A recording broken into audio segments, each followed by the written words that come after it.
Erkak kishi uzoqda ishlasa, oila baxtli bo'ladimi yo xotin bir-biridan sovib ketadimi? Nima deb o'ylaysiz? Э, Savol judayam men uchun o'rinli bo'ldi. Chunki umrim 20 yili musofirchilikda o'tdi. Biz xotin birga bo'ldik.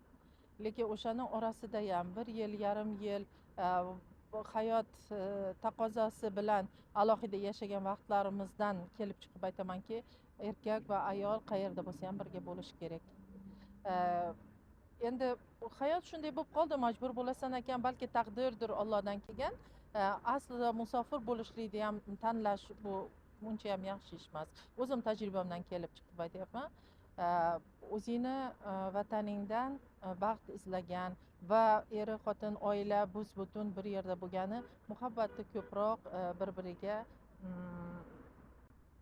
muhabbatliroq bo'lib yashashadi.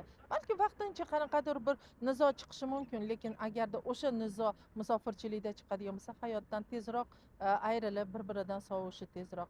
Erkinlik keragidan oshiqcha erkinlik odamlarni buzadi. Yoshlarimizga qanaqa maslahat berardingiz? Yoshlarga eng avvalo sabr qilish kerak. Ozginagina agar kelishmovchilik bo'lsa hayotida, oilasida, bunga sabr kerak. Agarda erkak kishini omadi kelmayotgan bo'lsa ham, albatta sabr qilib o'sha yerda ishlab, o'sha yerda o'sha bir tanlagan kasbi ustidan ko'proq qilingan mehnati albatta omadga olib keladi. Osonroq pul topaman deb musofirga chiqishlikni maslahat bermayman. Bu noto'g'ri yo'l.